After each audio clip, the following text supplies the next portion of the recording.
Welcome back, or welcome if you're just joining us. It's the France 24 debate, and we're looking at European defense on Bastille Day and after a Brexit. We're doing so in the company of former French UN General Dominique Trinquant. Welcome back to Professor Frédéric Charillon, the former head of the French Defense Ministry's Strategic Research Institute, IRSEM.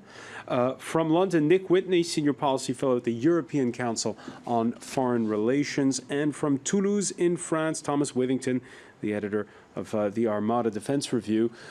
Back in 2010, it was France and the UK signing what we've been talking about here, the Lancaster House Treaty, which means we've seen joint patrols, we've seen the development of a Franco-British military drone, the use of air bases, and much more. All that, though, sounds like it's up in the air now that Britain is leaving. Listen to the French president, François Hollande, in his big Bastille Day interview. He sounded like a man ready for a pivot. What I plan to ask our partners is to set up a European budget or additional European spending specifically aimed at protection. France will not be the one to bear most of the burden. We already do more than our share in terms of protection. But Germany just announced that they will increase their commitment to defense. General Trinquant, does that Germany pivot sound like the beginning of the end of the Entente Cordiale between France and Britain? Not at all. I think that you clearly quote the Lancaster House, which is very important. It's a bilateral agreement. There was a big exercise a few weeks ago between the British and the French, and we are building an expeditionary force like we did in before. And probably the French and the British army are in Europe, the two armies who are able to work the more together. I was in operation in '95 in Bosnia. We had no agreement at that time with the British. In 2 weeks' time, we were able to go into action, when at the same time the German-French brigade was established for 10 years and never was in operation. So what I'm saying is that because the French army and the British army are based on an army able to go in operation abroad, they are more able to work together, and the Lancaster House is very important for that. Where there is a change is that it's in the EU agreement, and clearly there will be a change because the British were for years forbidding to have a command structure and to have a firm EU base for command and operation. And then when they will be out, it will be easier to establish that with the help of the German. But as far as a force going out and in operation, I think the French and the British are more able to do that than the rest, with the rest of the European armies. Well, Thomas Withington, you agree? Don't hold your breath on any Germany pivot? I think it's an interesting point that the President brought up, and also some very interesting points the General raised just now. One thing I would throw into discussion is we need to be realistic that in 10 years' time there might not be a Britain. Clearly, there's going to be a renewed vigour in Scotland for independence and a renewed fight for independence. If that then happens, the size of the British armed forces will almost certainly be diminished. And that will have ramifications for the extent of the cooperation that is possible, not just between France, but between possibly the English armed forces, Scottish armed forces, however that works out, and the rest of Europe. And it will be interesting to see, for instance, what could happen to the Anglo-French military relationship if one of those partners, i.e. the UK, suddenly becomes a lot smaller in terms of its military capacity. I think there's another couple of points also which are important. Britain also has to get over the squeamishness that Iraq and Chilcot have brought in, which manifested themselves in the vote on the decision to support the French, support air operations over Syria in the wake of the French attacks last year. And I don't see that mentality really changing in Britain anytime soon. And on the other hand, the diminishing size of British military power, if this does happen, could actually be a good thing for EU defence policy. It could help foster that command structure that the General was discussing just now, and might be the jolt that Europe needs to actually get a kind of European army or some kind of European armed force to become a reality. Of course, there is one conflict of late. David Cameron, let's not forget, had his own war, and that was Libya, along with France's Nicolas Sarkozy. The two of them went in there. Nick Whitney, those kinds of interventions, again, are they something that we won't see in the future and that we will see this pivot by France away from Britain? Well, I hope that we do learn a little from the failed interventions of the last 10, 15 years. I mean, the Chilcot report is very sobering about all the mistakes that were made in Iraq. Afghanistan has been another fairly disastrous involvement for the British Army, demonstrating that blind adherence to US policy is not a smart move. And Libya was a mixed success. I mean, my own view on Libya was that it was entirely right to save Benghazi, which is what the operation was initially about, but arguably we went too far having done that in effectively going on to do regime change there when we had no means to restabilize the country. But certainly I do see scope for a strengthened Franco-German defence relationship emerging in the wake of Brexit. There was a very interesting joint statement by the two foreign ministers, France and Germany, the day after Brexit, calling for closer cooperation, including in the security and the defence domain. And in a strange sort of way, I think that there's nothing that would encourage the British to come back a little towards Europe in these matters than to see that France, Germany and others were capable of managing without them. The great risk from the British point of view, I think, is that we simply say, well, nothing has changed, we are a great power, we are a great force in NATO, we have bilateral relations with France through the Lancaster House agreements, and we can carry on as we are. Whereas, as my colleague Thomas has pointed out, we really do need to get a lot more realistic about our weight in the world and what we can realistically aspire to as a strategic power. And what that means, in my view, is a lot more cooperation with European partners if we are to continue to count in the world. All right, Frédéric Charion, we've heard two perceptions of Britain in this discussion. We heard Nick Whitney in part one of our discussion talk about how Britain can be seen as a force for obstruction when it comes to building a European defense. But we also heard General Trinquant mention how, give his example about in Bosnia, where the British and the French have a similar mentality, work well together when it comes to intervention. Tell it to us straight. What's the water cooler chatter when you're at the French Defense Ministry? What do they think of the British? Oh, it's an everyday partner. Really, it isn't. They don't talk about Waterloo it's a difficult partner, stuff like that. But it's a difficult partner, but a very strong one. That's always been the paradox between France and Britain. We know that they are a pretty hard partner in the EU, but in other frameworks like NATO, because we haven't talked a lot about NATO, but NATO is a key framework for us all in those operations. And France has made many steps towards NATO in the last years, as we know. So Britain represents exactly this ambiguity. We know that in the EU, within the EU, the least we can say is that the UK was not very eager to promote a Europe as a key strategic and political actor in the world. On the other hand, they are, with France, one of the two big armies in the EU with a strategic culture that allows the country to carry on in initiatives and military operations abroad. That's why. And that's going to continue?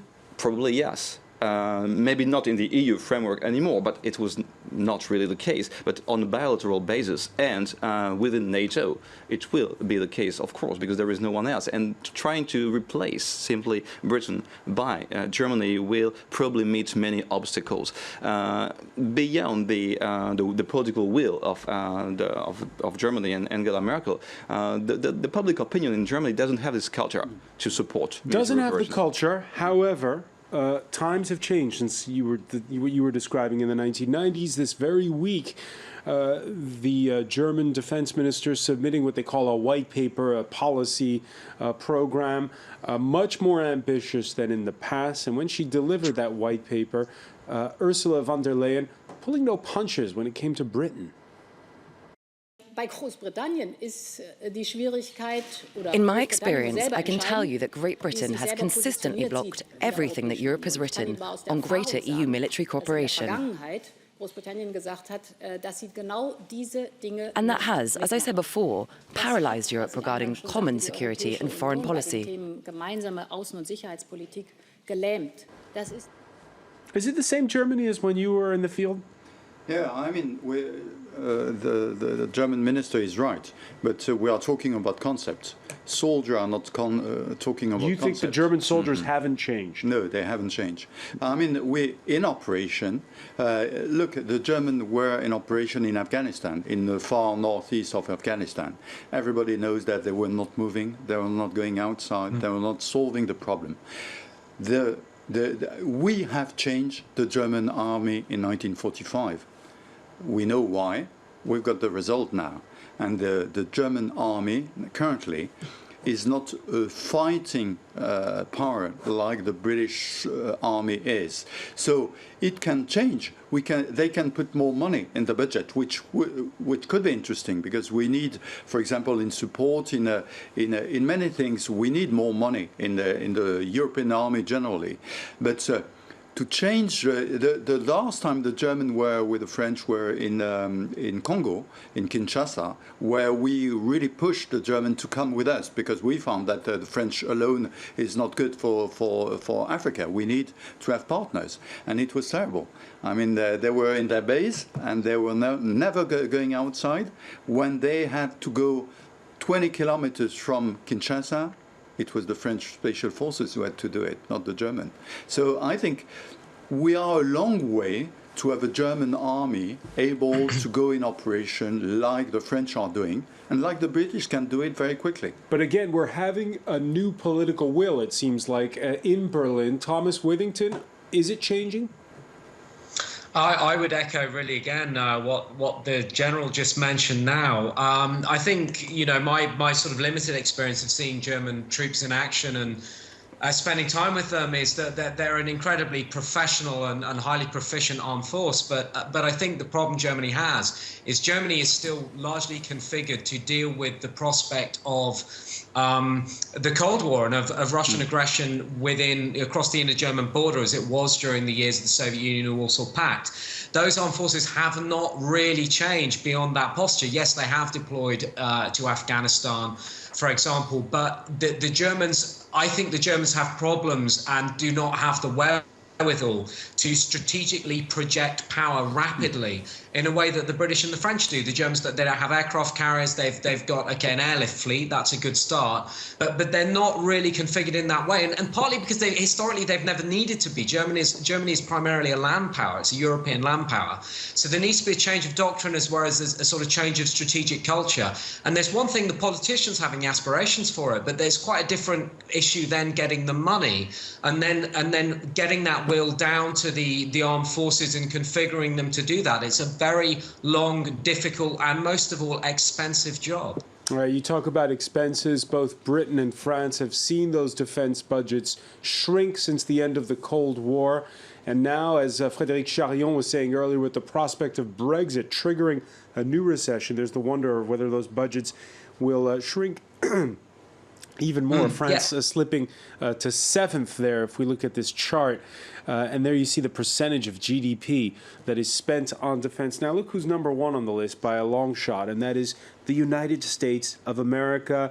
Nick Whitney, I'm speaking to you from a country where we have 1 aircraft carrier. Does Brexit and the prospect of recession mean that, well, the U.S. will have to pick up more of the slack when it comes to defending this old continent? I think the interesting question is whether America would be willing to. I mean, if the world suffered the misfortune of a President Trump, we have a guy there who's explicitly said that he's not interested in spending American money or American lives in protecting Europeans who are too lazy to protect themselves. Hillary Clinton would be obviously not as brutal as that, but there is a mood in the States that there's long been, many decades, a mood in the States that Europeans free ride on the Americans for their security.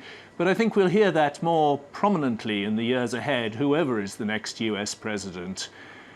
On the other hand, we seem to have bottomed out on our defence spending cuts in Europe. The trend is now modestly upwards again. Germany, for example, has very substantially increased its defence spending in the course of the last year. And given the situation on the eastern border, although there are many threats that we have to contend with from Mr. Putin, the threat of hard military capability is, in my view, well contained now by the very recent forward deployments that have been agreed by NATO at Warsaw. So I'm not too worried that we're going to be a continent that is naked in front of Putin. I'm much more concerned about whether we're going to be a continent which is capable of in any way managing the chaos to its south. Managing the chaos to its south, meaning across the Mediterranean. Across the Mediterranean into North Africa and further down into the Sahara, which of course is going to be the source of unending immigration problems for us and refugee crises, unless and until we can help those countries to achieve greater prosperity and stability and security for themselves. Frédéric Charion, is the trend going to be towards a real European defense like it's been talked about, what, since the 1980s? What, do you remember? I remember Bastille Day parade where there's this, what was it? There was, help me out here, General. There was this Europe Corps that marched on the Champs-Élysées. Or is, again, is this just a pipe dream? Well, in the concept, General made the difference between concepts and facts, and I think that's the point concerning Europe and defense, because it depends on what kind of defense we're talking about. If it's a concept, if it's a trial of conflict prevention and trying to work together to give more means to something more institutionalized, probably the departure of the UK will help a little bit, in the sense that indeed France and Germany, for instance, will multiply statements of intentions towards more European defense in terms of projection of forces, in terms of concrete and real operations that we have to decide very quickly. I'm afraid that the EU won't be much more efficient without the UK. We could see in the last years when an operation was decided, be it Libya or anything else, France and Britain remain one of the only actors able to do it. So European defense as a concept or dream will be probably strengthened by the departure of the UK. But the concrete operations and projections of forces would be probably harder. So right now, there are all these, again, these Franco-British projects taking place. For the soldiers that are actually on the ground, is it just business as usual and they don't pay attention to what the politicians are saying? I think we're talking about the threat in the south, and clearly when we're talking about the threat in the south, the French are a bit alone. When you're in Sahel fighting, you've got the French forces with the African forces, and training, you've got the EU. Training in Bamako, in the capital, you know, at the back. But there's other things. There's the patrolling of the Mediterranean. This in naval operation, you're right. It's a bit different. Italy has talked as well about helping out when it comes to. No, you're right. I mean, this is really defending the border, because the border is the Mediterranean, and then you've got the people in the Mediterranean. In Somalia, it's the same on the Djibouti and Somalia. Interesting enough, the EU headquarters is currently in UK. So what will happen in the future, because there will be no headquarters EU in UK. But on the ground, fighting on the ground, where you need the will to send your soldier and perhaps, sadly, to bring back body bags, then you've got to have a will. And you've got the French who are able to have the will. We know that the British were able to do that. For the other European country, it's another matter. It's very difficult. I'm not saying that this will not happen, because Mali was an important operation where suddenly French deployed, were helped in logistic terms by the British, by the way, and by other European countries, and then to to do the training on the Malian forces, all Europeans came, and inside the the UN operation MINUSMA in Mali, now you've got Netherlands, for example, which are present, and you've got the German who decided to bring a battalion there. So you've got to move because the threat is there, and now I think the European country realize that after the 90s and the peace forever is finished. And there is a threat. We've got to fight this threat. But this will be progressively, I think the budget, increasing the budget is interesting, but the effect will be in 2, 3, 4, 5 years, not tomorrow. So we've got, the French forces will still have to fight in Africa, even if they are alone. But the Europeans will join in the near future in 5 or 6 years. When you say the Europeans, what do you mean? Do you mean a supranational army? No. I don't think about that. Right. I don't think about that. A soldier is going to fight to give death and to receive death, and you can't do that under the umbrella of an organization like the EU, an administration. You see, a soldier have very strong links with the tradition and with the country. That was what I'm saying about the 14th of July, the communion between the citizen and the army. So I don't see in the near future a European army, and that will be something dangerous to make people think about that, because then we go back to concept and not to reality. The reality of the soldier is very different. All right. I want to thank you, General Trinquant. I want to thank Nick Whitney for being with us from London, as well as Thomas Withington in Toulouse, Frédéric Charillon. Stay with us. Our Media Watch segment is next.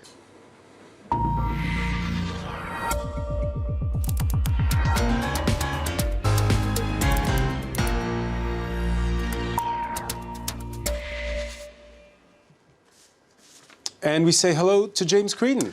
Hi, François. So a certain amount of coverage of the announcements in Paris and Berlin today about European defence. First of all, looking at this article in the Finnish press, France and Finland push for common EU defence policy expansion. The Finnish Premier was in Paris today, and both issued a statement calling for stronger security and defence policy across Europe. We're also seeing similar announcements coming from Germany. The defence minister saying that in the past, in fact, Britain had really stood in the way of foreign and defence policy. She actually was quite vocal about that. She said, "I can tell you from experience in the past that they refused any such movements in this direction. It paralysed the European Union on questions of foreign policy and security." So even a certain note of, I suppose, happiness really about this obstacle from perhaps not being as present anymore, and speaking also about more bang for the buck. That's at least the headline in this German. Frédéric Charillon, we've seen in the comments just generally about Brexit, you know, we heard the French Foreign Minister call Boris Johnson out for telling lies, but the Germans have seen even blunter when it comes to, be it the defense minister or the foreign minister. They've been really straightforward. Yeah, probably the appointment of Boris Johnson is another shock after Brexit. Brexit is already something we have to deal with, we have to handle, we have to cope with that today. Doing it with Boris Johnson is probably another blow to the Europeans. Probably that explains the very harsh reaction of the Germans. And it's very strange, I agree with you, to have such a level of no sugarcoating. It's totally, yeah. Totally well, the word monstrous was used by the German foreign minister in reference to his appointment. Just a quick look at this article in SputnikNews.com, the Russian news website. New German military policy reveals splits in European defence doctrine. I'll just list out the points they're making in this article. First of all, NATO is attempting to have to put in place more clear control of its member states. We've seen a lot of divisions within NATO countries. For example, example, Turkey in recent times, even if that's not within the EU. Secondly, the US is conflicted about an EU army because it's overstretched with its troops in Europe, but a lesser presence means lesser political influence. Thirdly, the UK will continue its centuries-old opposition to the idea of an EU army, whether Britain be within the EU or outside. What they're basically saying here is for centuries, a sort of a German-French alliance or army, if you like, or EU army has not been something that Britain wants. Do those points stand? Because I've seen Barack Obama give many speeches on defence, and he's always telling the Europeans, hey, how come you don't do more? How come you don't have more soldiers? Yeah. But leave us in charge. More spending, mainly. Meanwhile, there's also the point being made in this article and also being made in certain tweets that it's all very well for Germany to be talking about an increased military spending, increased military role in Europe, but there will actually be quite a degree of opposition within Germany to this idea as well. A lot of Germans have been brought up with a very strong anti-militaristic sort of culture, if you like, from an early age. And indeed, there's a question of what other European countries would think about a stronger German military. It's not necessarily something that everyone would be in favour of. All right, James Creedon, I want to thank you. I want to thank our panel once again. Thank you for joining us in the France 24 debate, and happy Bastille Day.